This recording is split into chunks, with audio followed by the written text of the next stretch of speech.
Thank you very much. Really appreciate it. Basically, I have a tremendous amount of stuff that I need to go through. A lot of this is about my comprehension of this particular attack. It is something that involves a lot of uncertainty. So I'm going to say over and over again, well, we don't know this part of it. We don't know that part of it. And so in order to actually have the comprehension, I will dip back to other things that are related or relevant in order to try to explain how that would work. So this particular exploit is related to CVE 41061 and 41064. And of course, I just want to thank everybody for being here, listening, those of you online. I actually last minute had an opportunity to come to this event and speak at it. And I want to thank SANS and all of you for helping to make that happen. So if you don't know me, I've been working in computers for a long time. When I was 15 years old, I got a job doing Ultrix and VMS systems administration in a place near where I lived. And I basically ran tape backup with a bunch of Uber geeks who had quit Bolt, Beranek, and Newman because it had gotten too corporate, right? So that was sort of like where I started in my computer stuff. My work as a consultant, and I've worked across a large number of different sectors and worked with organizations, both small and large, in these different sectors. I've been teaching for the SANS Institute for an extended period of time. I teach a class on cybersecurity operations. I teach mobile device pen testing for SANS in the red team curriculum. That's the SEC 575. At various times, I've taught a whole bunch of other classes like 401, 503, 511, 504, 560, 580. So I have sort of a broad spectrum of capability, and I bounce between different things in order to solve whatever the most coherent and relevant problem is at that moment in time for whoever I'm working for. And so it's something that I really struggled to maintain comprehension of a broad spectrum of problems in cybersecurity. If you want this slide deck, of course, Steve said earlier, you can get it. You can also download it from my website. And there's a whole bunch of information that's in here. And one of the things about this particular one is this is not a sort of a it's not speculated. This was actually used by an organization that was targeting individuals. And this information, I hope that you can comprehend it and help to defend yourself, your families, your organizations, because this sort of attack is the thing that is unfortunately getting people killed, being used to put people in jail, that is being used to influence and manipulate people. Right. So when these sorts of attacks are no longer feasible, I hope that the world will be a better place. Because if it's not a better place, then we're all in a lot of trouble. Right. I never use Twitter, but my Twitter handle is ccromontans. And if you want to connect to me on LinkedIn, that's my link shortener to my LinkedIn profile. So a little bit of background in terms of the comprehension of how this particular attack is working. There was a write-up that I did in 2021 on the forced entry attack that CitizenLabs published related to a zero-click, zero-day. And the reason why I'm mentioning it is because the study of that particular attack allows me to have enough comprehension of this attack to be able to speculate confidently on what different things they're doing, because there's so much uncertainty on this particular one. So there are a couple of things that I did on a talk for SANS, and these are links back to that. There's a CitizenLab forced entry post that has a lot of details, and then a second one that has even more details that describe what's going on. There was also the original Apple security update from 2021 that you can go back to that has some more details. All of these link shortener links I'm providing for reference if you want to study it more, and they're all case sensitive if you're using that to go and look at this for the research. I need to do this kind of quickly, and I have a lot of details that I want to pull in. So that's why I'm providing all these reference details for you to go back to. If you don't really understand it in my first pass through, hopefully you'll be able to read the details or ask me later in order to understand it. So this is a zero-click, zero-day. Zero-day, of course, we're familiar with the idea that there's an exploit that's released in the wild, that there's no patch for it. Zero-click is no interaction from the user in order to be able to trigger this. And so this came out. We actually had one on iOS 12. This particular one was from 2021. And then we'll look at one here in just a moment for iOS 16, fully patched at the time that it actually came out. So this was originally the forced entry one from 2021. And CitizenLab is an organization that is based out of Toronto. It's the Monk School. And they have been studying the adversarial tradecraft of NSO for an extended period of time. And so I'm going to go a little bit into the concepts of threat actors and attribution in order to have a comprehension of why this matters and how we understand these things, okay? Now, for me, if someone were attacking me, whether it's NSO or NSA, I'm really probably going to just leverage the same sort of defensive repertoire depending upon who the threat actor is. And the actual attribution doesn't matter that much for me. But for some organizations, the ability to differentiate that it was a specific threat actor or not helps with investigation. It helps with identifying resources that might be used by the command and control after the fact. And it also helps in terms of a comprehension of the various technologies that are leveraged by the attacker, where you could actually then go look for adjacent and related attacks that would help you to understand what's out there currently. Okay, so this is really something that is usually some in the defensive space, but I absolutely think that there's value in having a good comprehension of adversary tradecraft in the offensive side, if that's what you're doing for work.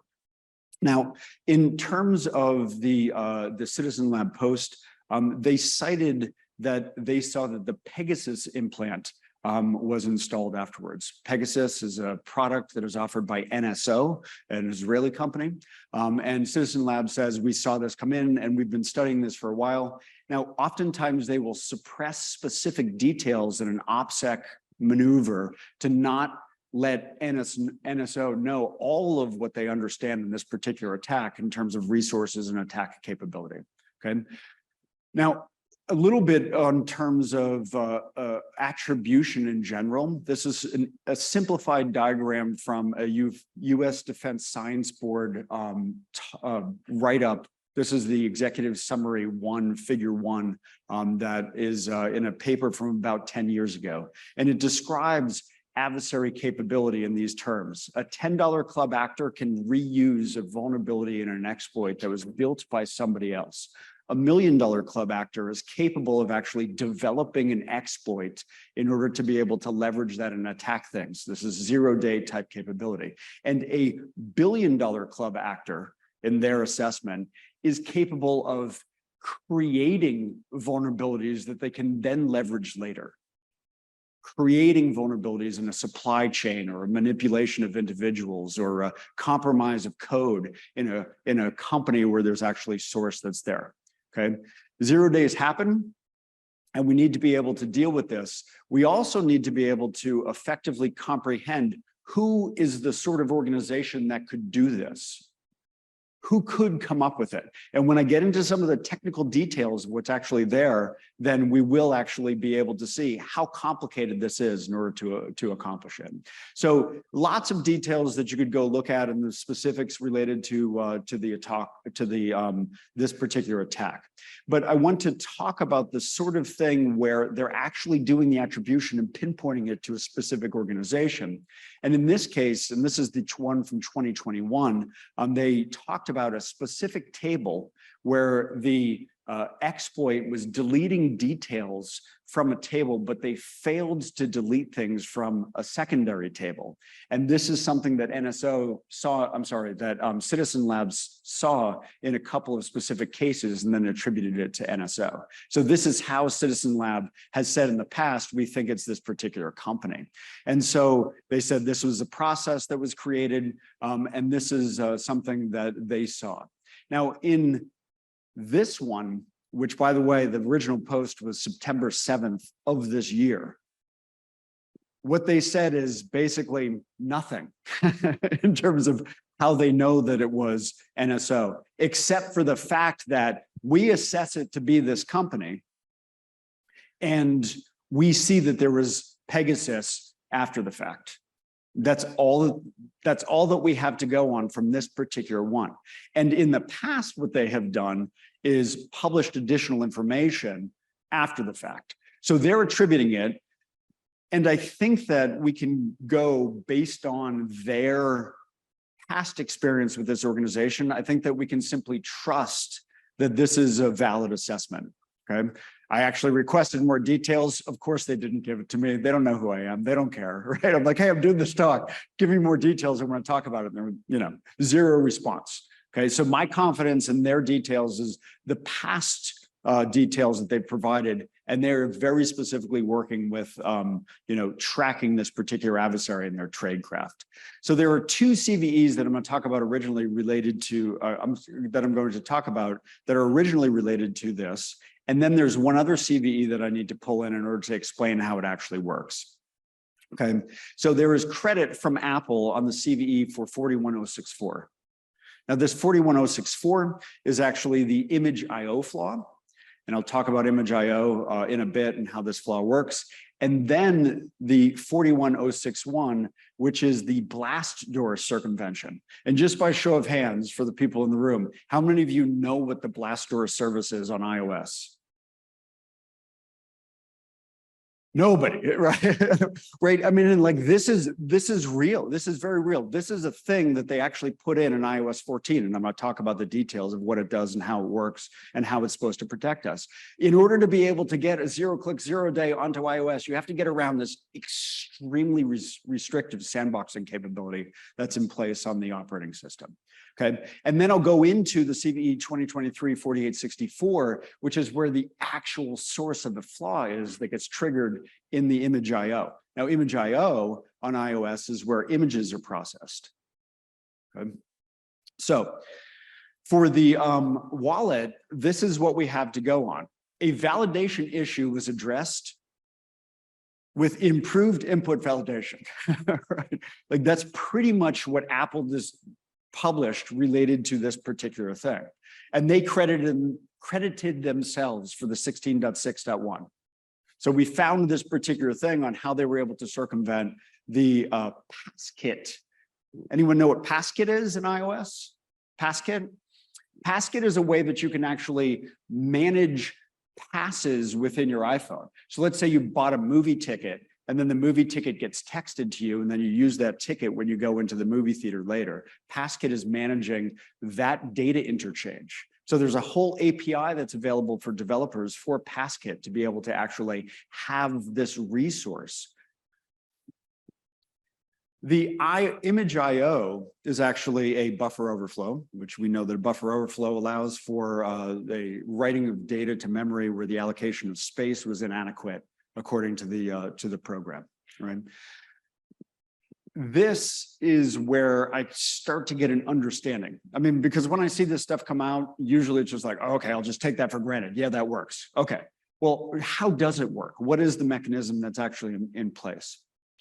So this particular patch, CitizenLab says that they saw that there were malicious images that were sent. And this is in their blog post that I referenced.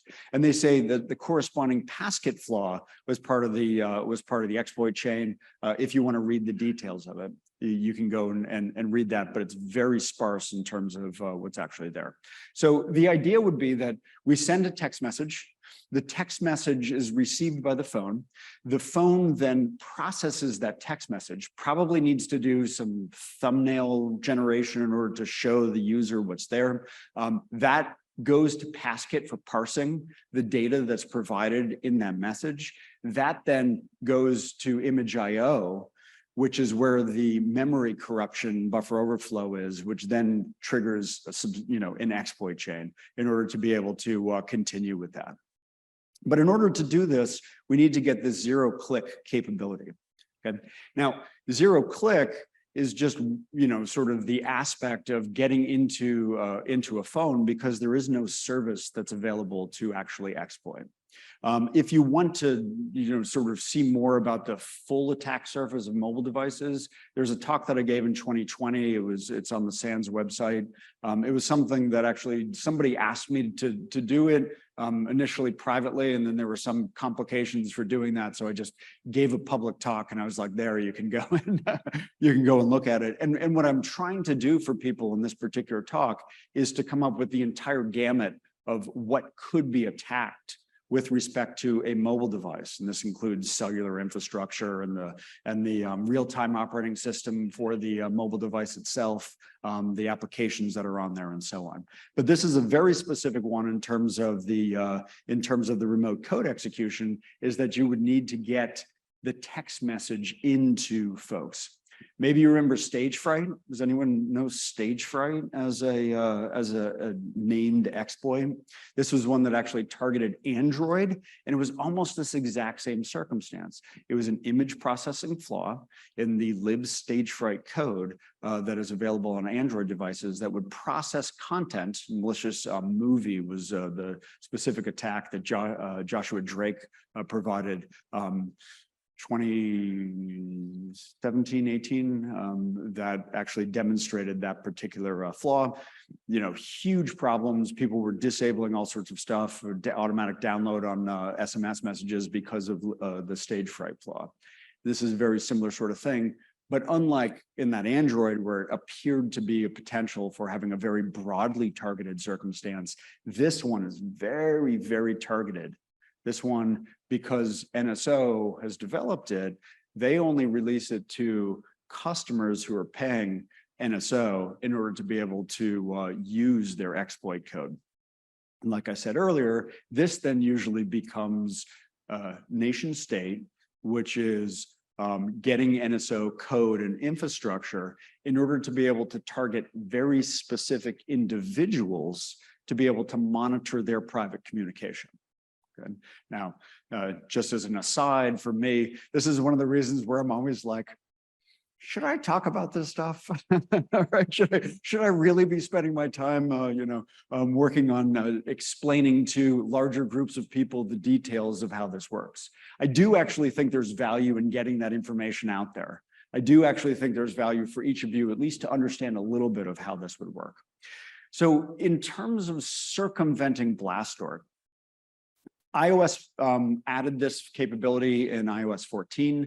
It is a tainted data processor that is intended to deal with SMS messages, because SMS messages are the primary vector in of non-user interaction for attackers. This is the attack surface on a mobile device that needs to be protected. So a lot of my understanding of what BLASTOR does is a Google Project Zero write-up that's here that I will summarize for you. And in this particular case, the CitizenLab name for this exploit is BLASTPASS. So they're blasting pass BLASTOR using the PassKit exploit in order to be able to get into the phone. This graphic is from the is it Samuel Gross write-up originally from that link that was just there. I pulled out a couple of relevant details of the workflow of how the BLASTOR process is protecting things. It actually ingests the content, pulls the content down from the transfer. It does parsing of the message text on the phone. It checks to see if there are specific attachments. If there are attachments on the message, it makes a decision about some serialized data and whether it's there on the message, and then processes it accordingly. But at a certain point, it's going to decide, okay, this thing looks like it's all right. Now it might need to go get some help from another program in order to be able to process the message that's inbound in order to render the information to the user so that the user can decide what to do with that message. And this is all set up in a heavily sandboxed, highly protected process that is intended to deal with this tainted data, okay? Now, in 2021, we saw the exploit sequence. And again, there's no more details in the 2023 exploit, so I'm going back to the 21 write-up in order to have a better understanding of what this might look like. So in the 21 forced entry write-up, it actually exploited the IM transcoder agent, and it had a couple of different crashes for IM transcoder agent that were listed in the logs. The first one was for malformed PSD files, and in the message sequence that they showed, there were 27 different messages sent.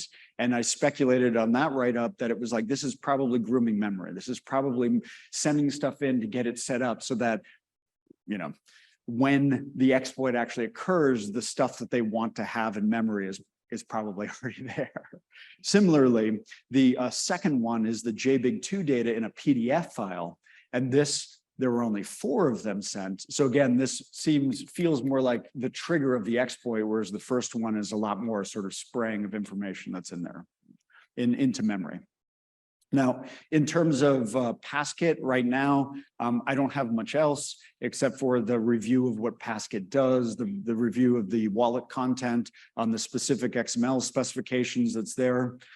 And sadly, this is sort of you know, an end to my comprehension of this attack sequence at the moment. But the one thing that I do know, that this would be item number 4 on the list that I'm about to show you, which would substantiate all the things that Project Zero said that you would need to do in order to get past the blast door.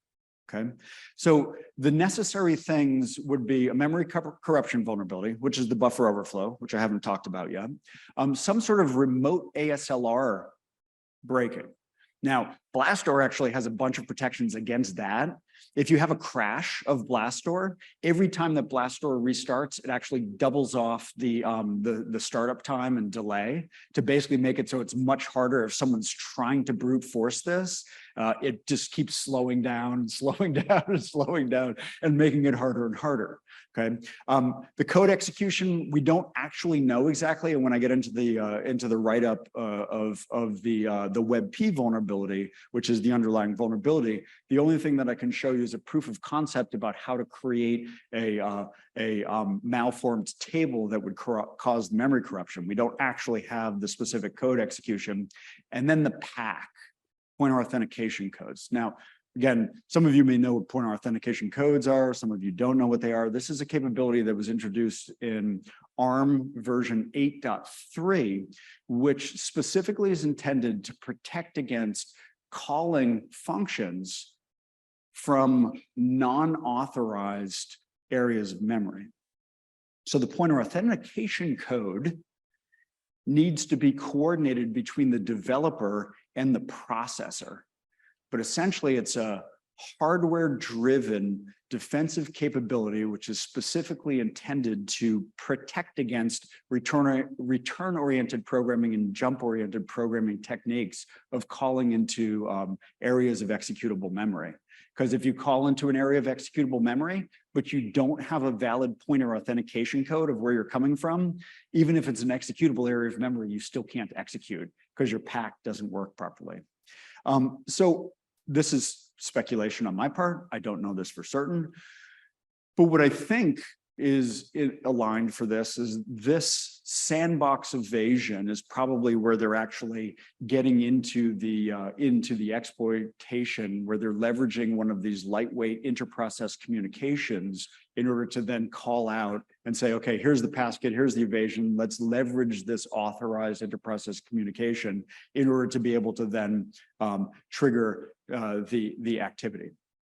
Okay, so the sandbox escape is there, and I think that this is probably what happened here is that the attackers developed this to say, all right, which of the services that are available from within the Blastdoor protected environments can I find a flaw in?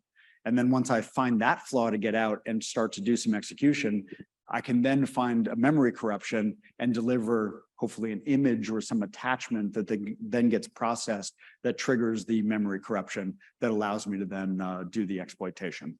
Okay, so what we know, and I'll put "know" in air quotes, what we have limited knowledge on is the memory corruption and the sandbox escape.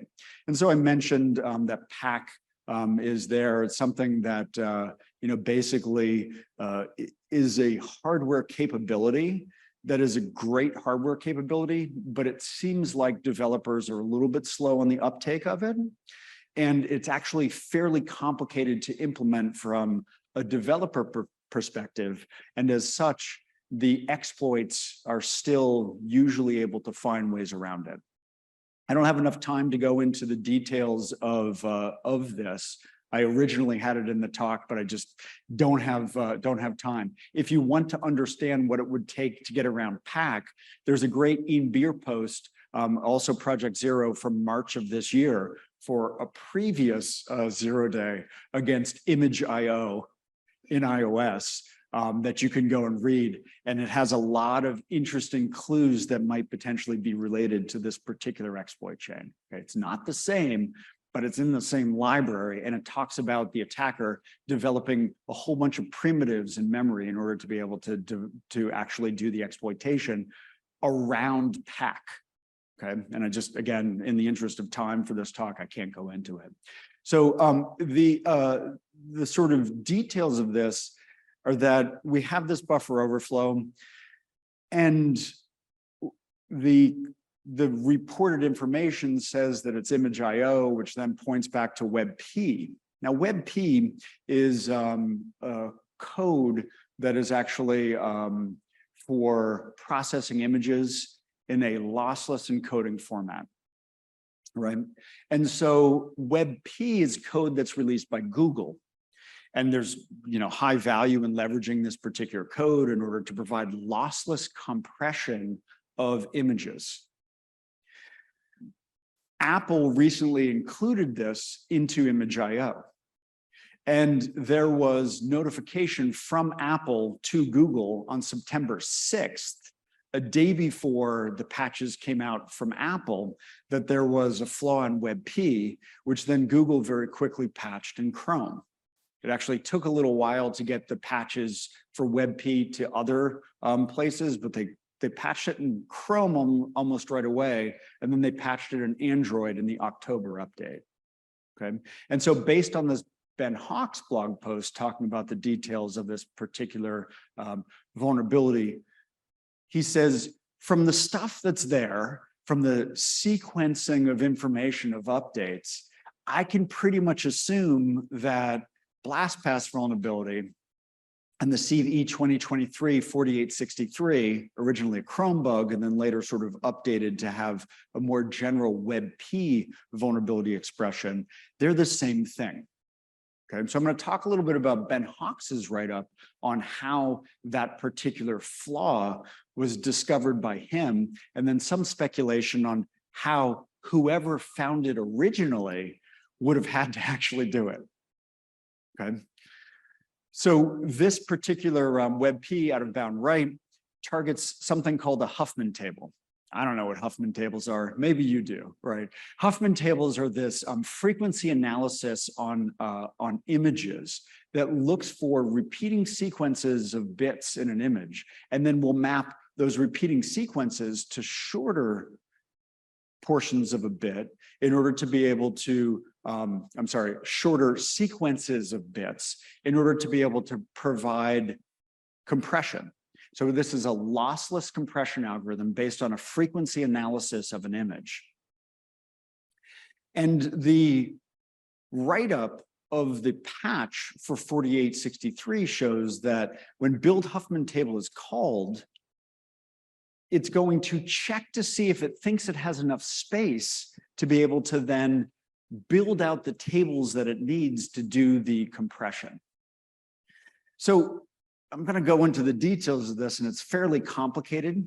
In order to be able to produce this lossless compression, what it does is it actually figures out how many tables it's going to need. It creates space for those tables, and then it does a mapping in a tree structure, which actually now is implemented in a table structure. And it does this mapping in order to be able to say, all right, these bits in the original image map to these shorter bit sequences in the table. And this unique mapping would then allow us to actually show, all right, there are a lot of repeated sequences. But as it turns out, this would actually increase the size of the image, not decrease it. In order to get the compression, what they then do is reapply the Huffman tables to the mapping table. And they do this iteratively over and over again in order to be able to have the reduction. So the VP8L is actually WebP. What Hawks hypothesized was it's probably this particular method call inside of the build Huffman table class that would allow the exploit to work. So he said, based on all the available information, I then focused on this particular method call in order to shift the Huffman table pointer past the allocated space for all of the tables that would be needed. And so this is where he was looking for this memory corruption bug. And so he tried to create a table to do that and failed. And in his write-up, he talks about how he failed over and over and over again. He looked at some other related code from the person who wrote the algorithm originally on how to calculate enough of a table size in order to do this. And he's like, even with that, I couldn't figure it out. And he says, and this is probably because this was originally an 8-bit mapping, but Google implemented a longer potential bit mapping within the images. And so he's like, I keep creating these tables, but I can't create anything invalid. And after a while, I sort of felt like, oh, I should probably give up. Maybe I'm looking in the wrong space. But what he also assessed was that at the end of the work, there were usually these 5 tables that had the greatest influence on the creation of all of the tables that were in place. So he decided to focus on those 5. And eventually what he did was he said the algorithm was assessing that it needed 5 tables. So he manually forced it to make 4 tables, and it was going to make a 5th table, but the 4 tables actually consumed all of the space that the algorithm had allocated for the 5 tables. And then his 5th table was able to actually be an invalid table. Okay, and so this is how he was eventually able to create an invalid table by basically consuming the space prematurely. And so then this is the mathematical expression of this, and that's in the craft.c. That craft.c is from the Misty Mountain Cop exploit proof of concept. Shouldn't say exploit proof of concept, memory corruption proof of concept that Ben Hawks and Misty Mountain Cop collaborated on. And so I downloaded the code, ran it. Basically, it is a memory corruption that is able to actually overwrite in memory from a very specifically crafted WebP compressed image. It is then able to do a memory corruption. So this is the detail of what that actually looks like. Google has released this code. There's a ton of exposure that's around this. They updated 4863 saying that it's under limited targeted exploitation, and this vulnerability could lead to exploitation without user interaction. Across this, Hawks talks about how he was able to find this and the details of what it would have taken for somebody to come up with this in a novel construct, not knowing that there was a flaw there and still figuring out how to actually do that, memory corruption. And my suggestion is some of this would be deciding on good attack surface targeting an iOS device. Part of this is that WebP is relatively new, hasn't had a lot of review. That would be a nice sort of target area. It's included in ImageIO. Apple probably just lifted the code out of WebP in order to be able to accomplish it. And the WebP code is open source. So now this becomes, from an exploit development perspective, having the open source code that's embedded inside of a closed source entity gives you a really nice angle for being able to find some exploit potential. I don't know that that's what happened. I'm just saying, if I were thinking in those ways, this would be a good opportunity for me to try to find a place where I could start to manipulate memory. Okay. So again, there's tons of unknown. There's basically a lot of details that are not known for us. The PassKit blast door escape details, probably will never come to light. I don't think that Apple is going to release any of that, and CitizenLab probably won't release it. The ASLR and pack details, don't know it. Some of that might actually come to light later. And if you do want to continue to track this, those different CVEs that I mentioned, there might be some additional information that's presented related to that. We will definitely see further blast door hardening. And one last thing to mention related to this is that CitizenLab initially speculated and then Apple later confirmed lockdown mode would have stopped this. It would not have worked if your iPhone was in lockdown mode. So I'm clicking fast here because I'm out of time. I do want to thank you for your attention. I don't think that there are time for questions, but if you do want to ask me any questions, I'll be available after the fact in order to talk about this. Great. Thank you, Chris. Thanks. Awesome.